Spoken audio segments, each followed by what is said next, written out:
Everyone here at SANDMARC is excited for the new iPhone 11s, but we wanted to put it to the test. So we decided to run a few real-world tests comparing the optics of the XR and the 11. Is the iPhone 11 camera a huge upgrade to the iPhone XR camera? But before we jump in, let's talk about the specs. The biggest difference is that the iPhone 11 comes with two 12-megapixel lenses, a 26mm wide-angle lens and a 13mm ultra-wide-angle lens, while the XR only comes with a single 12-megapixel 28mm wide-angle lens.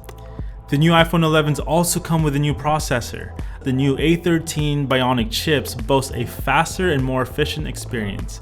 Because the 11s come with a more software-heavy image processor, this could mean night and day between the difference of the two cameras. We broke it down into 5 categories: dynamic range, sharpness and distortion, bokeh, autofocus, and low light performance. Here's what we found. First, dynamic range. From the very start, we noticed that the two cameras produce different colors. The iPhone 11 on the right has a warmer feel compared to the XR on the left. The XR shadows are washed out due to the sun, and the highlights of the horizon seem to lose the shape of the clouds. When we zoom in 300%, the colors that the iPhone 11 maintain is more obvious. The 11 handles both shadows and highlights better, as seen by the way it maintains colors in the shadows and keeps the details in the skies on the horizon. Next, we tested for sharpness and distortion. We wanted to see if there is a big difference of the wide-angle lenses of the XR and 11. We found that both cameras actually produce similar quality sharpness. From corner to corner, both images are similar. It may seem like the 11 image is sharper, but when zoomed in, we did not see much of a difference. As for distortion, we've noticed both wide-angle lenses have a slight distortion, but it's hardly noticeable. However, the new ultra-wide lens on the iPhone 11, well, the distortion is pretty obvious.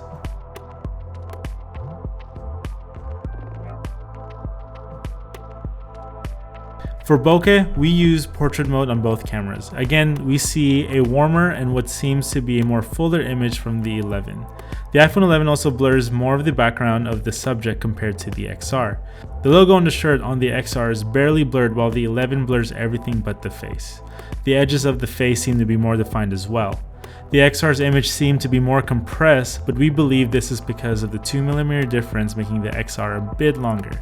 Next, autofocus. We recorded the screen of our phones to see if the autofocus system on the iPhone 11 has been improved. As we expected, there isn't much of a difference. Both cameras focus quickly and accurately. However, we did notice that the XR correcting exposure and a more obvious transition compared to the iPhone 11. We think this is because of the new way the A13 chip processes photos, but this is a slight difference.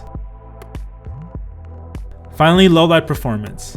The iPhone 11 has the clear advantage because of its night mode feature. We took an image of one of our lenses in the dark with a tiny bit of light peeking through, and the iPhone 11 was still able to take a great invisible photo. Both phones still kept the details of each image, but the 11 takes the win for better exposure. We also took the phone out to the city and tested it in a fairly dark part. Although both images are great, the iPhone 11 exposes its image better by bringing in more light and details with less grain. There are definitely a few differences between both phones, but also a lot of similarities. The question is, should you upgrade your iPhone? If you have the XR, it really depends if you want the ultra-wide camera. But we think the XR is still a great phone, and if anything, you might want to skip the iPhone 11. XS and XS Max? Subscribe and stay tuned because we're reviewing the iPhone 11 Pro next.